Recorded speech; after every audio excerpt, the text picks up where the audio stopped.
बिस्मिल्लाहिर्रहमानिर्रहीम अस्सलाम वालेकुम। आई एम ख्वाजा मोहसिन इनाम। स्टूडेंट्स, हम स्टार्ट करने जा रहे हैं एक्सरसाइज 3.5। इस लेक्चर में हम इस एक्सरसाइज के बेसिक कंसेप्ट्स डिस्कस करेंगे। Let's start. स्टूडेंट्स, हमारा टॉपिक है सिस्टम ऑफ लीनियर इक्वेशंस, लेकिन हम सबसे पहले रिकॉल करेंगे कि लीनियर इक्वेशन किसे कहते हैं।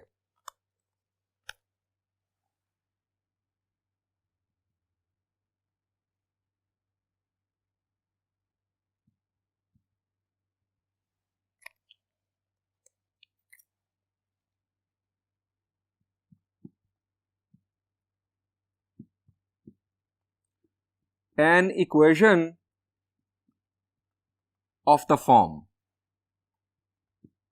ax is equal to k, where a and k belongs to set of real numbers and a cannot be equal to 0 is called one variable linear equation.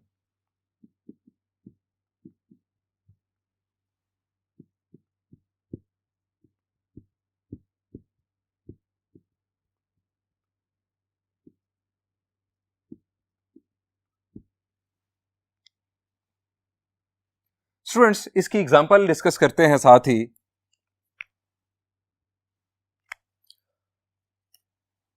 3x is equal to 4।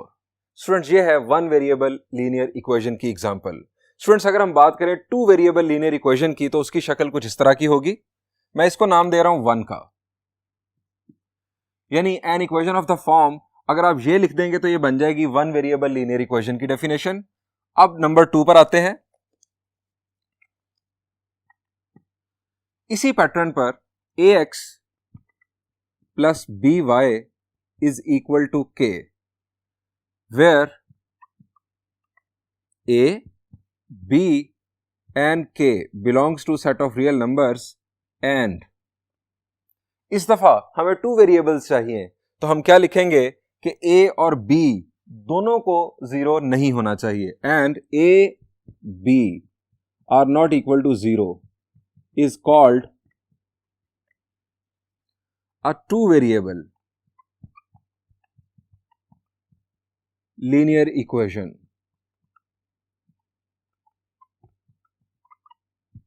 Students, इसकी भी एक simple सी example आपको दे देता हूं।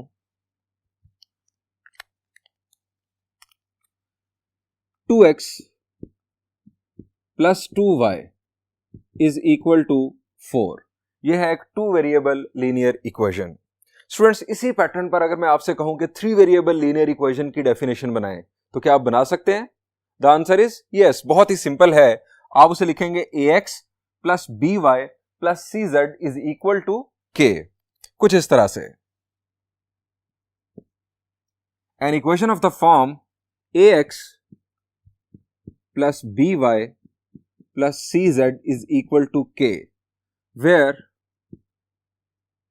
a, b, c and k belongs to set of real numbers and a, b, c are not equal to 0 is called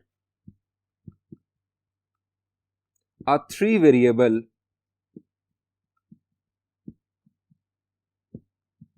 linear equation। इसकी भी एक simple सी example आपके लिए लिख देता हूं। x minus 2y plus 4z is equal to 0।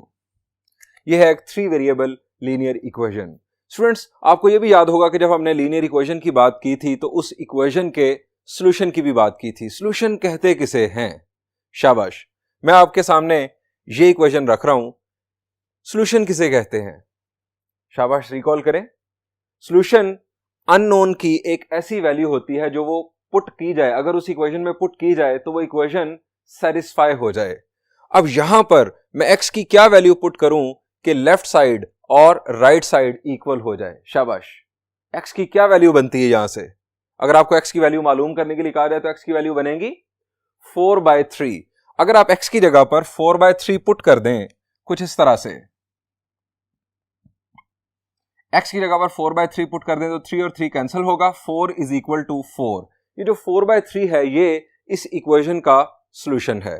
अगर हम यहां पर सॉल्यूशन फाइंड आउट करें इस इक्वेशन के लिए तो x और y की वो क्या वैल्यू होगी कि जिसकी मदद से ये इक्वेशन सेटिस्फाई हो जाए, लेफ्ट साइड और राइट साइड इक्वल हो जाए। शाबाश, सोचें जरा जी। यहां पर x की जगह पर अगर आप 1 और y की जगह पर 1 पुट कर दें तो हमारे पास लेफ्ट साइड और राइट साइड इक्वल हो जाएगी। 2 + 2 बन जाएगा 4, 4 इज इक्वल टू 4। यानी इसका सॉल्यूशन हमें मिलेगा 1 x की वैल्यू और 1 ही y की वैल्यू। हम इस सॉल्यूशन को ऑर्डर्ड पेयर की फॉर्म में लिखते हैं। ये हमारे पास x की वैल्यू, ये y की वैल्यू। यहां पर जस्ट x की वैल्यू कंसीडर होगी, दैट इज 4/3। यहां पर जो सॉल्यूशन है ये ऑर्डर्ड पेयर की शक्ल में होगा। इसी तरह स्टूडेंट्स इस इक्वेशन के लिए x, y और z की वो वैल्यू जो इस इक्वेशन को सेटिस्फाई कर देगी वो इस इक्वेशन का सॉल्यूशन कहलाएगा। और इस इक्वेशन का सॉल्यूशन ऑर्डर्ड ट्रिपल की सूरत में लिखा जाएगा। यानी इस इक्वेशन का सॉल्यूशन x की वैल्यू, y की वैल्यू और z की वैल्यू। स्टूडेंट्स x और y की वैल्यू अगर इस तरह से लिखी जाए तो हम इसे कहते हैं ऑर्डर्ड पेयर, और अगर इस तरह से x, y और z की वैल्यू लिखी जाए तो हम इसे कहते हैं ऑर्डर्ड ट्रिपल। बात कुछ और आगे बढ़ाते हैं। अगर किसी लीनियर इक्वेशन के अंदर कांस्टेंट की वैल्यू 0 हो तो हम ऐसी लीनियर इक्वेशन को कहते हैं होमोजीनियस लीनियर इक्वेशन, और अगर कांस्टेंट की वैल्यू नॉन जीरो हो तो हम उसे कहते हैं नॉन होमोजीनियस लीनियर इक्वेशन। यहां पर हमने कांस्टेंट को नाम दिया है k का। अगर k की वैल्यू 0 हो जाए तो होमोजीनियस लीनियर इक्वेशन, और अगर k की वैल्यू नॉन जीरो हो तो नॉन होमोजीनियस लीनियर इक्वेशन। मैं शॉर्ट फॉर्म में इसे इस तरह लिख रहा हूं ताकि आपको याद रहे। If k is equal to 0, equation होगी homogeneous. If k non zero, equation कहलाएगी non homogeneous linear equation. Students मैंने आपके सामने 3 डिफरेंट एग्जांपल्स लिखी लीनियर इक्वेशन की, 1, 2 एंड 3। मुझे आप ये बताएं कि इन तीनों में से होमोजीनियस लीनियर इक्वेशन कौन सी है? शाबाश, the answer is this one. चूंकि यहां पर कांस्टेंट यानी k की वैल्यू 0 है। यह है होमोजीनियस लीनियर इक्वेशन, और ये दोनों नॉन होमोजीनियस लीनियर इक्वेशंस हैं। स्टूडेंट्स हमने इस लेक्चर में डिस्कस करना है non homogeneous system of linear equations. बात आगे बढ़ाते हैं।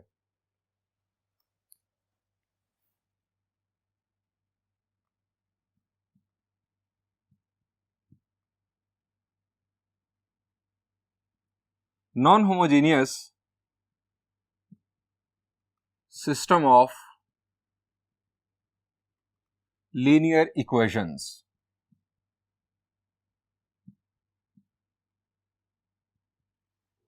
स्टूडेंट्स सबसे पहला सवाल तो आपके जहन में आना चाहिए कि सिस्टम ऑफ लीनियर इक्वेशंस कहते किसे हैं। स्टूडेंट्स अगर एक कलेक्शन ऑफ लीनियर इक्वेशन मौजूद हो किसी प्रॉब्लम के अंदर, एक कलेक्शन ऑफ लीनियर इक्वेशंस, तो हम उस कलेक्शन ऑफ लीनियर इक्वेशंस को कहते हैं सिस्टम ऑफ लीनियर इक्वेशंस। यहां पर बात की जा रही है non homogeneous system of linear equations की। तो इस सिस्टम की शक्ल किस तरह की होगी ये आपके साथ शेयर करता हूं।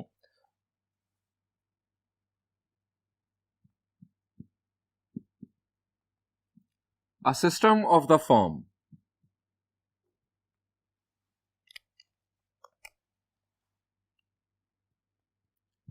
a1x plus b1y plus c1z is equal to k1, a2x plus b2y plus c2z is equal to k2, a3x plus b3y plus c3z is equal to k3। Students ये है 3 वेरिएबल लीनियर इक्वेशंस का system. अगर k1, k2 और k3 ये तमाम zero ना हो, इनमें से कोई एक भी अगर नॉन जीरो हो तो हम ऐसे सिस्टम ऑफ लीनियर इक्वेशंस को कहते हैं non homogeneous system of linear equations. If K1, K2 and K3 are not all 0, then it is called non-homogeneous system of linear equations.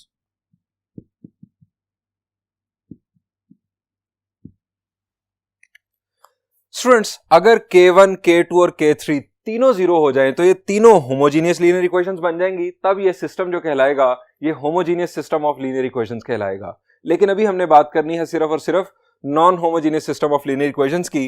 Non homogeneous system of linear equation में किसी एक equation का non homogeneous होना जरूरी है, किसी एक का बस। अब हम मजीद अगर बात को आगे बढ़ाएं तो हम बात करते हैं इस सिस्टम के सॉल्यूशन की। Solution of system. Students, x, y और z की वो वैल्यूज जो किसी एक इक्वेशन को सेटिस्फाई करें उस इक्वेशन का सॉल्यूशन कहलाती हैं। लेकिन अगर x, y और z की वैल्यूज तीनों इक्वेशंस को सेटिस्फाई कर दें तो ये x, y और z की वैल्यूज उस पूरे सिस्टम का सॉल्यूशन कहलाती हैं। हम डेफिनेशन की शक्ल में इस तरह लिख सकते हैं, an ordered triple x1, y1, z1, ये ऑर्डर्ड ट्रिपल x1 x की वैल्यू, y1 y की वैल्यू और z1 z की value, which will satisfy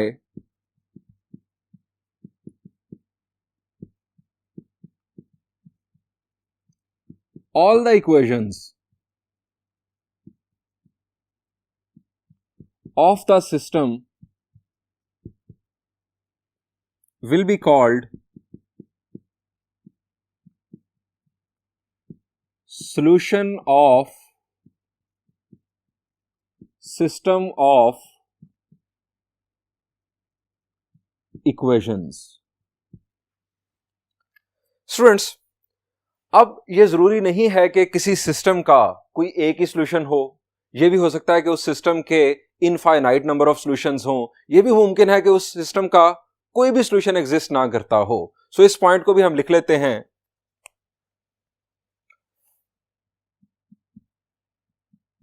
a system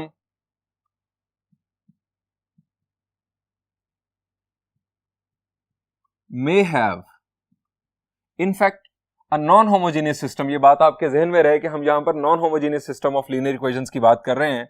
जब भी मैं सिस्टम लिखूं तो आपने समझ जाना है कि यहां पर बात नॉन होमोजेनियस सिस्टम की हो रही है।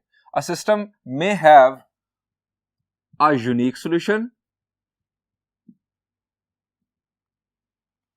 or infinite number of solutions or have no solution at all।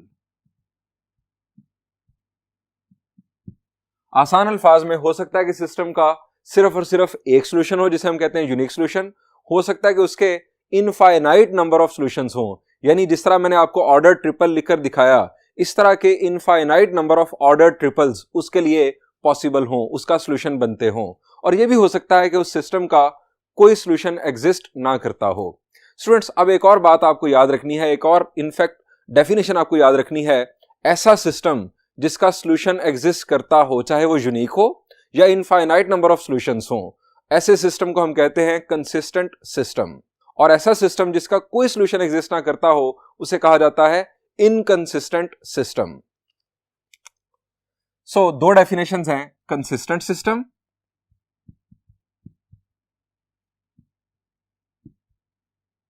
और inconsistent system.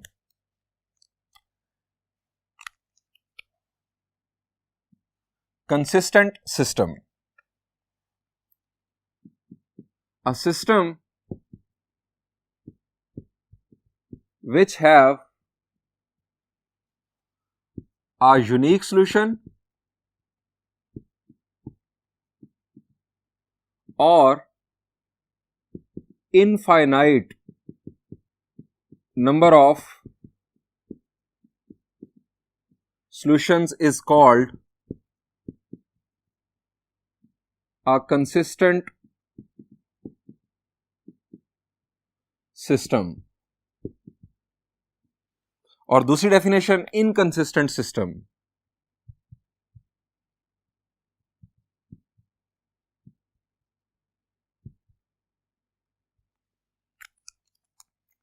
If a system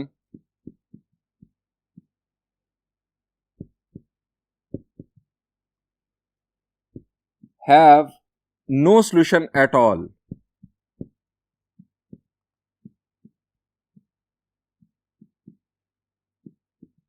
is called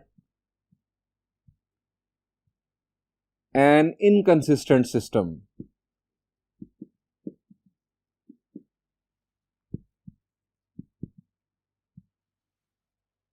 students, इस लेक्चर में अब हमने ये सीखना है कि किसी non homogeneous system of linear equations के बारे में किस तरह जजमेंट की जाती है कि ये कंसिस्टेंट है या इनकंसिस्टेंट, या ये कह लें कि कैसे जजमेंट की जाती है कि इस सिस्टम ऑफ इक्वेशंस का यूनिक सॉल्यूशन होगा, इनफाइनाइट नंबर ऑफ सॉल्यूशंस होंगे, या इसका कोई सॉल्यूशन एग्जिस्ट नहीं करता होगा। स्टूडेंट्स, ये जजमेंट सीखने के लिए हमें पहले ये जानना होगा कि हम किसी सिस्टम ऑफ लीनियर इक्वेशंस को मैट्रिसेस में किस तरह कन्वर्ट करते हैं। यह है स्टूडेंट्स हमारा एक non homogeneous system of linear equations. Students, यहां से बनते हैं तीन मैट्रिक्स। पहला मैट्रिक्स होता है मैट्रिक्स ऑफ कोएफिशिएंट्स, यानी उस मैट्रिक्स की फर्स्ट रो होगी A1, B1 और C1, और दूसरी रो A2, B2, C2, और तीसरी रो A3, B3 और C3। इस मैट्रिक्स को हम कहते हैं मैट्रिक्स ऑफ कोएफिशिएंट्स। इसको आमतौर पर नाम दिया जाता है कैपिटल A का। दूसरा मैट्रिक्स होता है मैट्रिक्स ऑफ अननोन्स। यहां पर तीन अननोन्स हैं, X, Y और Z। ये एक कॉलम मैट्रिक्स होता है, यानी एक ऐसा मैट्रिक्स जिसमें सिंगल कॉलम हो। इस मैट्रिक्स को हम कहते हैं matrix X, capital X। X, Y और Z, इसके तीन एलिमेंट्स होते हैं। तीसरा मैट्रिक्स होता है मैट्रिक्स ऑफ कांस्टेंट्स। इसके अंदर आएंगे K1, K2 और K3। स्टूडेंट्स, मैं ये तीनों मैट्रिसेस आपके सामने लिखता हूं और बात आगे बढ़ाता हूं। सबसे पहले मैट्रिक्स ऑफ कोएफिशिएंट्स। हमारे पास कोएफिशिएंट्स हैं A1, B1, C1, A2, B2, C2, A3, B3 और C3। Students, matrix of coefficients लिखते हुए आपने ख्याल रखना है कि सबसे पहले X के कोएफिशिएंट्स हों, फिर Y के कोएफिशिएंट्स और फिर Z के कोएफिशिएंट्स। ये जो तरतीब है इस पर आपने स्ट्रिक्टली अमल करना है। अगर तरतीब शफल्ड हो किसी इक्वेशन में तो आपको पहले X वाली टर्म, फिर Y वाली टर्म और फिर Z वाली टर्म लिखनी है, और इक्वल टू कांस्टेंट्स। अगर कोई टर्म मिसिंग हो तो उसके कोएफिशिएंट के तौर पर आपने 0 प्लेस करना है। दूसरा हमारा मैट्रिक्स होगा मैट्रिक्स ऑफ अननोन्स। इसको हम डिनोट करते हैं X से। यहां पर हमारे तीन अननोन्स हैं, X, Y और Z। अननोन्स का नाम चेंज भी हो सकता है, X1, X2 और X3 भी यूज किए गए हैं एक्सरसाइज 3.5 के अंदर। तीसरा मैट्रिक्स होता है matrix of constants. Matrix of constants में हमारे पास आ जाते हैं तीनों कांस्टेंट्स।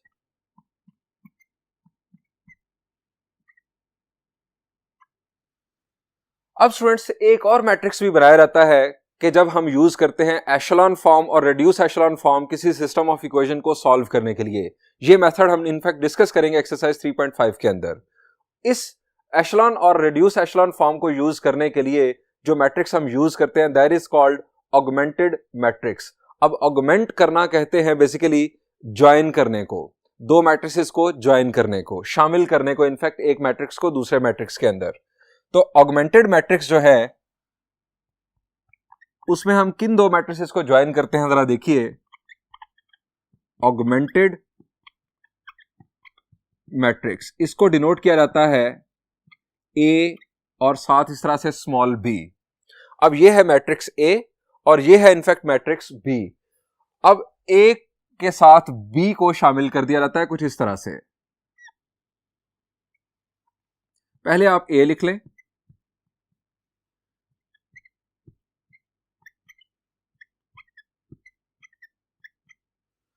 और फिर यहां पर एक डॉटेड पार्टीशन आप करेंगे और पार्टीशन के बाद आप लिख देंगे तीनों constants.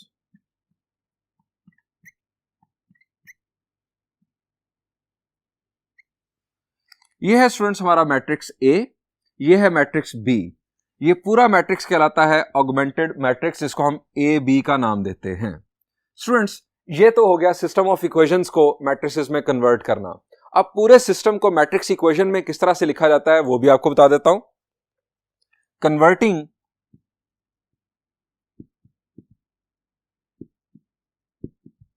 System of equations into a matrix equation।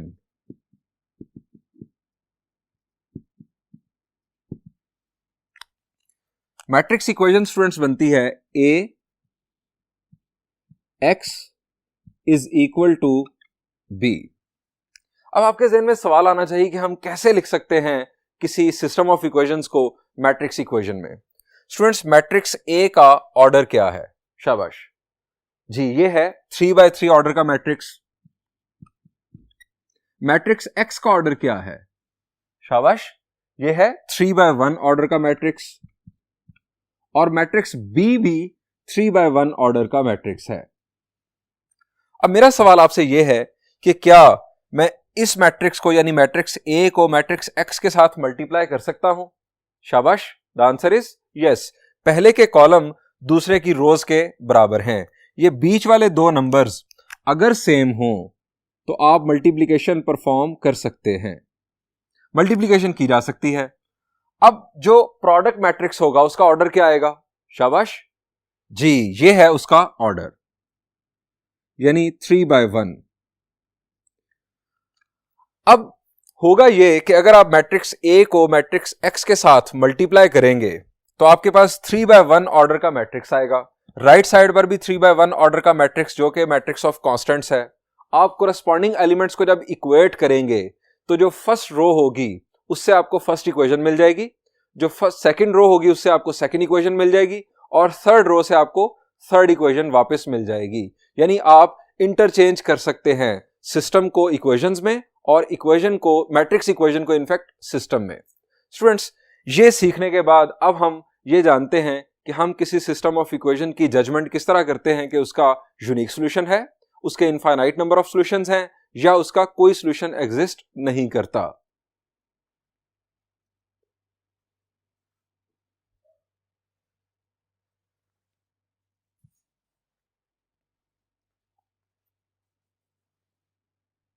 Students, we are going to discuss how to judge that a system have a unique solution, infinite number of solutions or have no solution।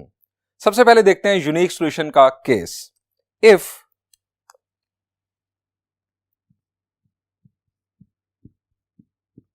a determinant is not equal to 0 और ये एक test है या दूसरा test, if rank of A is equal to rank of augmented matrix AB is equal to number of unknowns। Students आपके पास दो test हैं। आप कोएफिशिएंट मैट्रिक्स का डिटर्मिनेंट मालूम कर लें, अगर वो नॉन जीरो हो तो उस सूरत में उस सिस्टम ऑफ इक्वेशंस का यूनिक सॉल्यूशन एग्जिस्ट कर रहा होगा। या दूसरा रास्ता यह है कि आप rank of A, rank of augmented matrix यानी रैंक ऑफ ए बी और नंबर ऑफ अननोन्स तो आपको पता ही होंगे पहले से ही, अगर ये तीनों चीजें इक्वल आ जाए तो उस सूरत में भी उस सिस्टम ऑफ इक्वेशंस का यूनिक सॉल्यूशन एग्जिस्ट कर रहा होगा। हम यहां लिख देते हैं देन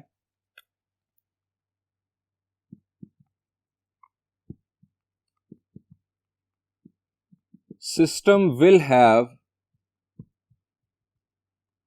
a unique solution। और हमने पढ़ा था कि अगर सिस्टम का सॉल्यूशन एग्जिस्ट करता हो तो ऐसे सिस्टम को हम कंसिस्टेंट सिस्टम कहते हैं।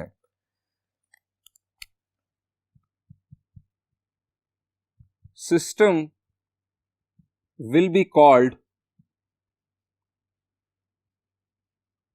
consistent system.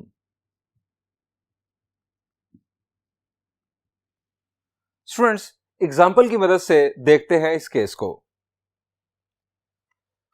स्टूडेंट्स, ये हमारे पास एक two variable based system of non homogeneous linear equations x minus Y is equal to 8 और 2x plus Y is equal to 10। मैंने टू वेरिएबल सिस्टम क्यों कंसिडर किया स्टूडेंट्स? इसमें हमें समझना आसान होगा। अब कम वक्त में इस लॉजिक को समझ जाएंगे। यही लॉजिक अप्लाई होगी थ्री अननोन्स बेस्ड सिस्टम के लिए। हम इसको पहले कन्वर्ट कर लेते हैं मैट्रिसेस में। सबसे पहले हमारा matrix A, that is matrix of coefficients. मैंने आपको कहा था कि मैट्रिक्स ऑफ कोएफिशिएंट बनाने के लिए आप देख लें कि आपके जो x और y वाली टर्म्स हैं ये दोनों इक्वेशंस में सेम यानी सीक्वेंस में आ रही हो। पहले x वाली टर्म फिर y वाली टर्म।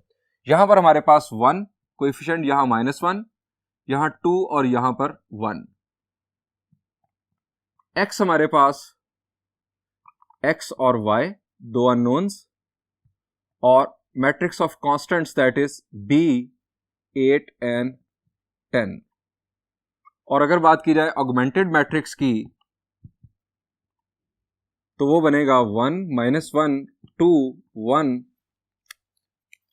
और साथ हम शामिल करेंगे, ऑगमेंट करेंगे कांस्टेंट्स को 8 and 10।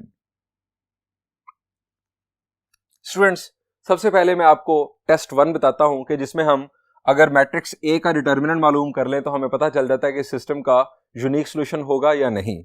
आप इसका डिटर्मिनेंट मालूम कर लें। A डिटर्मिनेंट 1 -1 2 1 1 माइनस माइनस हो जाएगा प्लस, 2 1s are 2, ये आ गया 3 non zero. Matrix of coefficient का डिटर्मिनेंट आ गया हमारे पास नॉन जीरो। इसका मतलब है कि ये मैट्रिक्स नॉन सिंगुलर है। अब इस सूरत में इस सिस्टम ऑफ इक्वेशन का यूनिक सॉल्यूशन एग्जिस्ट कर रहा होगा। आप सॉल्यूशन फाइंड आउट करके देख सकते हैं। System will have unique solution. आप यहां इसे लिख लें टेस्ट 1।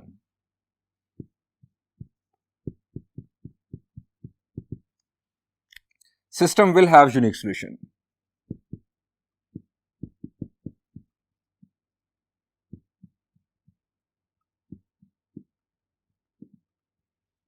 अब आ जाएं टेस्ट 2 पर। स्टूडेंट्स, टेस्ट नंबर 2 में हम रैंक मालूम करते हैं मैट्रिक्स A का और ऑगमेंटेड मैट्रिक्स का, और हम ये दोनों काम इनफैक्ट कंबाइन करके कर सकते हैं ऑगमेंटेड मैट्रिक्स को कंसीडर करके। ऑगमेंटेड मैट्रिक्स कंसीडर कर लें 1 -1 2 1 और यहां पर हमारे पास पार्टीशन 8 और 10। स्टूडेंट्स, अब आप जरा रिकॉल करें, हमने लास्ट एक्सरसाइज में डिस्कस किया कि रैंक किस तरह मालूम किया जाता है। शाबाश जी, रैंक मालूम करने के लिए हम मैट्रिक्स को एशेलॉन फॉर्म में कन्वर्ट करते हैं। हाँ, रेड्यूस एशेलॉन फॉर्म से भी आप मालूम कर सकते हैं, लेकिन यहां हम एशेलॉन फॉर्म से ही काम चला लेंगे। Number of non zero rows in a matrix when it is converted to echelon form is called rank of matrix. हमें इस मैट्रिक्स को एशेलॉन फॉर्म में कन्वर्ट करना है।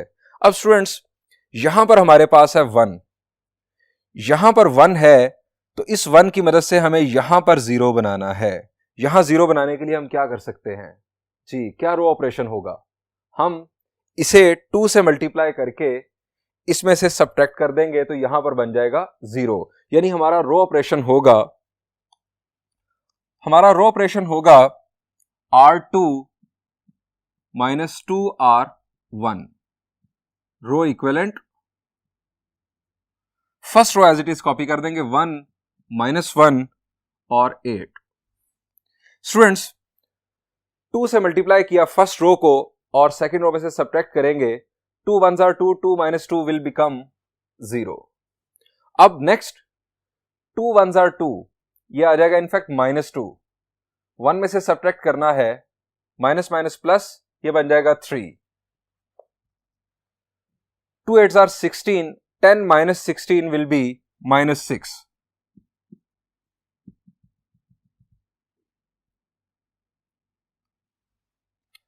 स्टूडेंट्स, मेरा आपसे सवाल यह है कि क्या ये एशेलॉन फॉर्म में है? The answer is yes. Echelon form बुनियादी तौर पर क्या है कि ऊपर वाला लीडिंग एलिमेंट हम किसे कहते हैं? First non zero element from left side. ऊपर वाली रो का लीडिंग एलिमेंट नीचे वाली रो के लीडिंग एलिमेंट से लेफ्ट साइड पर हो। अब ये लेफ्ट साइड पर आ रहा है नीचे वाली रो के लीडिंग एलिमेंट से, और इसमें कोई जीरो रो मौजूद नहीं है। अगर होती तो उसे बॉटम पे होना चाहिए था। ये स्टूडेंट्स इस वक्त एशेलॉन फॉर्म में है। अब जब एशेलॉन फॉर्म में आ चुका तो हमें नंबर ऑफ नॉन जीरो रोज देखनी है कि क्या है। स्टूडेंट्स, ये है हमारा मैट्रिक्स ए, और ये पूरे का पूरा है मैट्रिक्स ए बी, यानी ऑगमेंटेड मैट्रिक्स। नॉन जीरो रोज पूरे ऑगमेंटेड मैट्रिक्स में 2 है, और अगर हम सिर्फ ए में देखें तो उसमें भी 2 हैं। यानी इन दोनों मैट्रिसेस का रैंक जो बन रहा है वो बन रहा है 2। हम यहां लिख सकते हैं rank of A 2, rank of A B ये भी 2, और नंबर ऑफ अननोन्स एक्स और वाई 2 अननोन्स हैं, ये भी 2। ये तीनों बराबर as rank of A is equal to rank of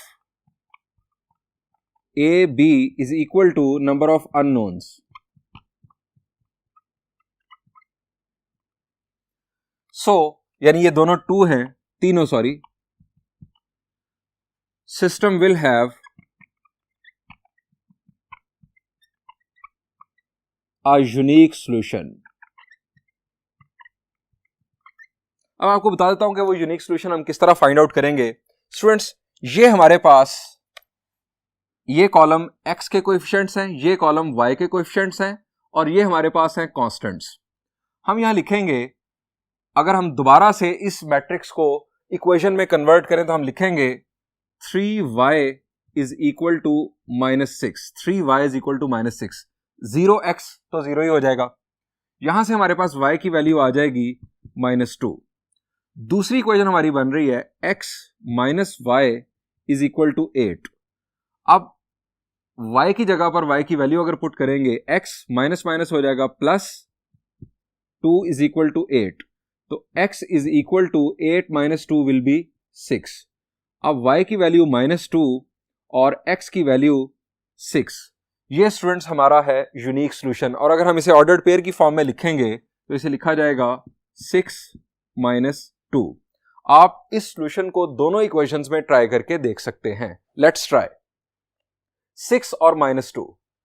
students, आप x की जगह पर 6 और y की जगह पर -2 पुट करेंगे तो माइनस माइनस बन जाएगा प्लस। तो हमारे पास लेफ्ट साइड पर आ जाएगा 8। 8 इज इक्वल टू 8। हमारी फर्स्ट इक्वेशन सेटिस्फाइड। यही काम आप दूसरी इक्वेशन में करके देखें। 6 2s are 12, और -2 जब y की जगह पर आएगा 12 - 2 will become 10। 10 is equal to 10। यानी हमारा सॉल्यूशन दोनों इक्वेशंस को सेटिस्फाई कर रहा है। इसका मतलब है ये सॉल्यूशन पूरे सिस्टम के लिए वैलिड है। स्टूडेंट्स, ये है केस हमारा यूनिक सॉल्यूशन के लिए। आपने याद रखना है कि अगर ए डिटर्मिनेंट नॉन जीरो हो या रैंक ऑफ ए बराबर हो रैंक ऑफ ए बी के और बराबर हो ये नंबर ऑफ अननोन्स के, तो इस सूरत में भी हम कहेंगे कि यूनिक सॉल्यूशन एग्जिस्ट कर रहा होगा। यह है हमारा जजमेंट करने का अंदाज। अब हम देखते हैं कि इनफाइनाइट नंबर ऑफ सॉल्यूशंस किस सूरत में एग्जिस्ट करेंगे।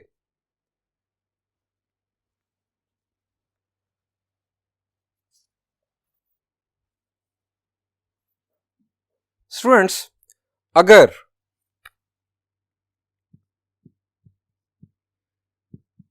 रैंक ऑफ ए इक्वल हो rank of augmented matrix A B के, बट लेस देन हो नंबर ऑफ अननोन्स के, then system will have infinite number of solutions. Students, इस केस को आप डिटर्मिनेंट की मदद से जज नहीं कर सकते, क्योंकि जो नो सॉल्यूशन का केस है उसमें भी डिटर्मिनेंट आ जाता है 0 और इनफाइनाइट नंबर ऑफ सॉल्यूशंस के केस में भी डिटर्मिनेंट आ जाता है 0. सो आप इस तरह से जजमेंट नहीं कर सकेंगे एग्जैक्टली कि इनफाइनाइट नंबर ऑफ सॉल्यूशंस होंगे या नो सॉल्यूशन होगा। सो ये चेक जो है यही आप परफॉर्म करेंगे, यानी रैंक ऑफ ए अगर बराबर हो rank of augmented matrix A B के, लेकिन नंबर ऑफ अननोन से लेस हो ये रैंक, तो इस सूरत में infinite number of solutions exist कर रहे होंगे। हम देखते हैं एक एग्जांपल। स्टूडेंट्स अगेन एक two variable based, two unknown based हमारा सिस्टम ऑफ इक्वेशंस, इसको मैट्रिसेस में कन्वर्ट करते हैं। मैट्रिक्स ए होगा, मैट्रिसेस में कन्वर्ट करने के लिए मैंने आपको बताया था कि आप पहले देख लें एक्स वाली टर्म फिर वाई वाली टर्म, दोनों इक्वेशंस में इक्वल टू कॉन्स्टेंट्स, 1 - 1 2 - 2 एक्स, आपके पास है एक्स और वाई, और बी मैट्रिक्स है 8 and 16, और आपका ऑगमेंटेड मैट्रिक्स यहां पर बन रहा है 1 - 1 8 2 - 2 और 16। स्टूडेंट्स यहां पर अगर आप डिटर्मिनेंट मालूम करेंगे तो 1 × -2 विल बी -2, माइनस माइनस हो जाएगा प्लस, उधर भी आ जाएगा, उधर आ जाएगा इनफैक्ट 2, तो -2 + 2 विल बिकम 0। अगर ए डिटर्मिनेंट 0 हो तो आप एक बात तो समझ जाएं कि यूनिक सॉल्यूशन नहीं है, या तो इनफाइनाइट नंबर ऑफ सॉल्यूशंस हैं या सॉल्यूशन एग्जिस्ट ही नहीं करता। ये दो केसेस मुमकिन हैं। अब आप किस तरह से फाइनलाइज करेंगे कि इनफाइनाइट सॉल्यूशंस हैं या नो सॉल्यूशन है? आप ऑगमेंटेड मैट्रिक्स बना लें और इसे एशेलॉन फॉर्म में कन्वर्ट करें। अब यहां पर मुझे 0 चाहिए, यहां पर 0 लाने के लिए अगेन वही लास्ट जो हमने एग्जांपल में ट्रिक देखा कि इसको 2 से मल्टीप्लाई करके इसमें से सब्ट्रैक्ट कर देते हैं। हम यहां लिखेंगे R2 - 2R1 row equivalent,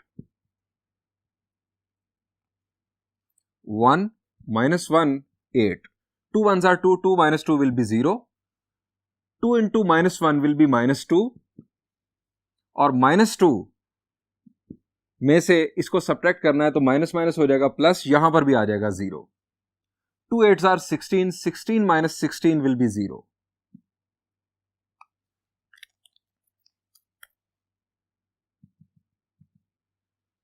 students ये हमारे पास आ चुकी एशेलॉन फॉर्म। एशेलॉन फॉर्म किस तरह से है? हमारे पास यहां पर सिर्फ और सिर्फ 2 ही रोज है, पहली रो नॉन जीरो रो है और 0 रो नीचे है। ऐसी सिचुएशन हो तो ये हमेशा एशेलॉन फॉर्म ही कंसीडर होगी, यानी अगर 0 रो नीचे है नॉन जीरो रो ऊपर है तो ये अंडरस्टूड है कि ये इस वक्त एशेलॉन फॉर्म है। अब स्टूडेंट्स हमारे पास अगर हम देखें रैंक ऑफ ए, रैंक क्या है? Number of non zero rows. Rank of A 1 है, रैंक ऑफ ए बी भी 1 है, ये दोनों बराबर हैं, लेकिन अननोन्स हमारे पास है 2। तो ये है वो सिचुएशन के जिसमें इनफाइनाइट नंबर ऑफ सॉल्यूशंस होंगे। Here rank of A is equal to rank of AB is less than number of unknowns।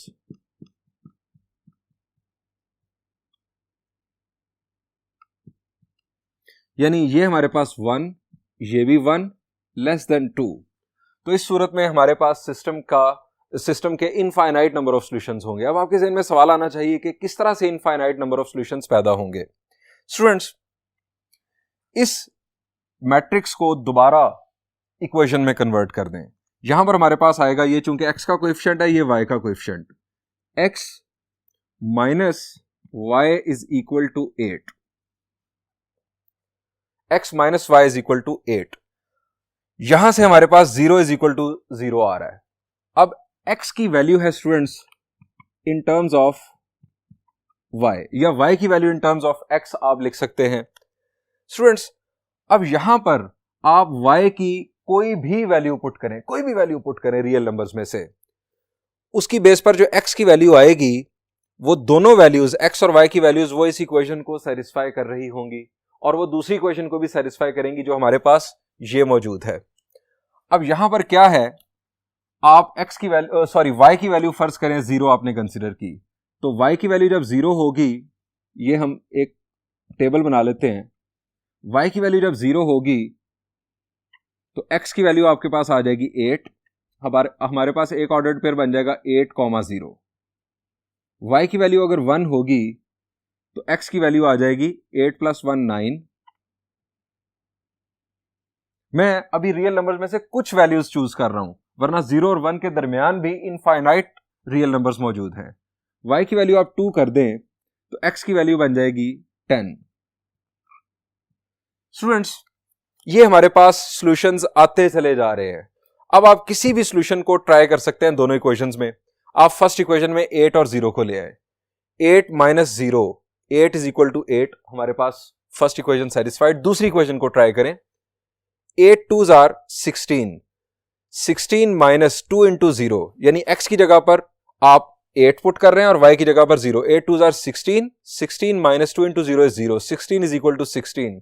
दूसरी इक्वेशन भी सेटिस्फाई हो रही है, यानी ये आपका सॉल्यूशन ट्रू है। अब आप आ जाएं दूसरे सॉल्यूशन पर।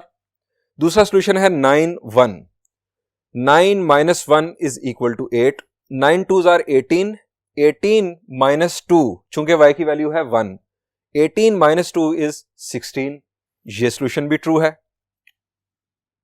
इसी तरह आप y को जो मर्जी value they set of real numbers में से, जो x की वैल्यू आएगी तो वो जो ऑर्डर्ड पेयर बनेगा x और y का, वो इन दोनों इक्वेशंस को सेटिस्फाई कर रहा होगा। इस तरह से आप इनफाइनाइट नंबर ऑफ सॉल्यूशंस मालूम कर सकते हैं। स्टूडेंट्स, बढ़ते हैं तीसरे केस की जानिब कि जिसमें नो सॉल्यूशन एट ऑल बनता है। स्टूडेंट्स, नो सॉल्यूशन का केस कब होगा? If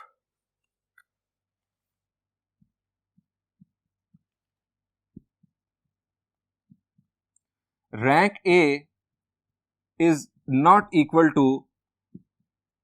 rank AB। अगर रैंक ए बराबर ना हो रैंक ए बी के, यानी ऑगमेंटेड मैट्रिक्स के, तो इस सूरत में कोई सॉल्यूशन उस सिस्टम ऑफ इक्वेशंस का एग्जिस्ट नहीं कर रहा होगा। स्टूडेंट्स, इसकी भी एग्जांपल देखते हैं।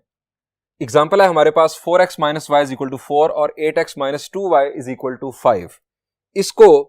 इसका मैं डायरेक्ट इनफैक्ट ऑगमेंटेड मैट्रिक्स बना लेता हूं ताकि हमारा वक्त सेव हो। हम बाकी बातें समझ चुके हैं। इसका ऑगमेंटेड मैट्रिक्स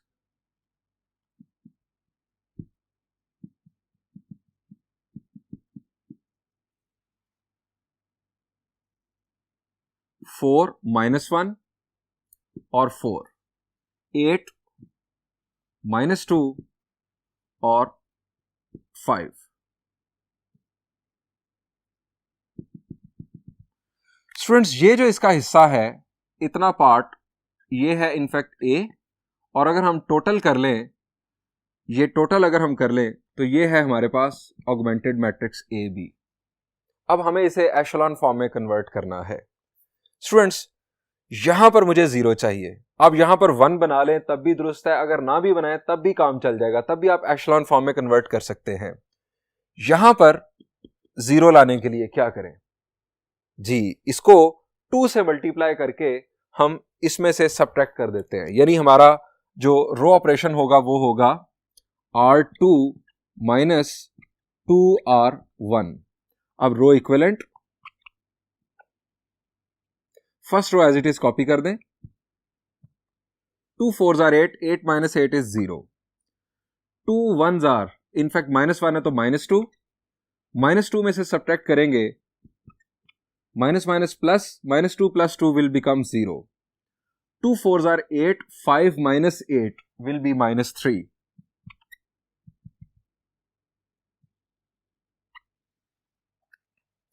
अब स्टूडेंट्स, रैंक ऑफ ए क्या बन रहा है जी? ये है ए। रैंक ऑफ ए है हमारे पास 1, यानी नॉन जीरो रो ए की है। रैंक ऑफ ए है हमारे पास 1 और रैंक ऑफ ए बी 2। चूंकि ए बी के अंदर ये भी एलिमेंट शामिल हो जाएगा, number of non zero rows A B के अंदर है 2। रैंक ऑफ ए है 1 और रैंक ऑफ ए बी है 2। As rank of A is not equal to rank of A B, ये है हमारे पास 1 और ये है हमारे पास 2। सो इस सिस्टम ऑफ इक्वेशंस का कोई सॉल्यूशन एग्जिस्ट नहीं कर रहा होगा। सो system will have no solution. System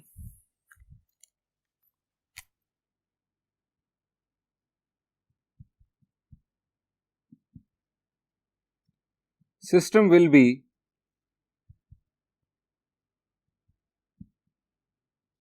inconsistent. Students याद रखिएगा, अगर किसी सिस्टम का यूनिक सॉल्यूशन हो या इनफाइनाइट नंबर ऑफ सॉल्यूशन हो तो ऐसे सिस्टम को हम कंसिस्टेंट सिस्टम का नाम देते हैं. और अगर किसी सिस्टम का सॉल्यूशन एग्जिस्ट ही ना करता हो तो ऐसा सिस्टम इनकंसिस्टेंट सिस्टम कहलाता है. अब आपके ज़हन में सवाल आएगा कि हमारे पास सिस्टम ऑफ इक्वेशन था, हमने एशेलॉन फॉर्म में भी कन्वर्ट कर लिया, लेकिन इसका सॉल्यूशन एग्जिस्ट किस तरह से नहीं हुआ. स्टूडेंट्स ये हमारे पास है, ये कॉलम x के कोएफिशिएंट्स को रिप्रेजेंट कर रहा है, ये y के कोएफिशिएंट्स को रिप्रेजेंट कर रहा है. अब ये हमारे पास हैं कांस्टेंट्स. अगर हम यहां से इस रो से इक्वेशन बनाएं तो बनती है 0x plus 0y is equal to -3. ये बन गया 0 इज इक्वल टू -3. क्या ये बात दुरुस्त है? The answer is no, it is false. Students अगर हमें एशेलॉन फॉर्म में कन्वर्ट करके मैथमेटिकल एरर का सामना हो, इस किस्म के मैथमेटिकल एरर का सामना हो, या आपको वाज़े तौर पर rank of A not equal to rank of A B नजर आ जाए, तो उस सूरत में समझ जाइए कि इसका सॉल्यूशन एग्जिस्ट नहीं करता, ये इनकंसिस्टेंट सिस्टम है. स्टूडेंट्स हमने जो डिस्कशन की उसको जरा समराइज फॉर्म में दोबारा से सुन लें. अगर हमारा रैंक ऑफ ए बराबर हो रैंक ऑफ ए बी के और ये बराबर हो नंबर ऑफ अननोन्स के, तो उस सिस्टम का यूनिक सॉल्यूशन एग्जिस्ट कर रहा होगा. या आप ये भी कह सकते हैं कि अगर मैट्रिक्स ऑफ कोएफिशिएंट का डिटर्मिनेंट नॉन जीरो हो तो यूनिक सॉल्यूशन होगा. हमारे दो टेस्ट हैं इनफैक्ट यूनिक सॉल्यूशन के केस में. नंबर 2, अगर रैंक ऑफ ए बराबर हो रैंक ऑफ ए बी के लेकिन लेस देन हो नंबर ऑफ अननोन्स के, तो इस सूरत में infinite number of solution exist कर रहे होंगे. और अगर रैंक ऑफ ए बराबर ना हो रैंक ऑफ ए बी के, तो उस सूरत में कोई सॉल्यूशन एग्जिस्ट नहीं कर रहा होगा और सिस्टम इनकंसिस्टेंट सिस्टम कहलाएगा. Students infinite number of solutions हो या नो सॉल्यूशन हो, इस सूरत में अगर आप ए डिटर्मिनेंट मालूम करेंगे तो वो जीरो आएगा. यानी ए डिटर्मिनेंट जीरो आने का मतलब है कि यूनिक सॉल्यूशन तो नहीं है. अब रह गए दो cases, infinite number of solutions या नो सॉल्यूशन एट ऑल. इन दोनों की जजमेंट फर्दर करने के लिए आपको रैंक मालूम करना होगा ए का और रैंक ऑफ ए बी आपको मालूम करना होगा. और इनफैक्ट ये दोनों काम आप कंबाइंड फॉर्म में करने के काबिल होते हैं ऑगमेंटेड मैट्रिक्स की सूरत में. स्टूडेंट्स यहां पर इस लेक्चर को एंड करते हैं. इंशाल्लाह नेक्स्ट लेक्चर में हम सिस्टम ऑफ इक्वेशंस को सॉल्व करने के डिफरेंट मेथड्स डिस्कस करेंगे. Thank you and Allah Hafiz.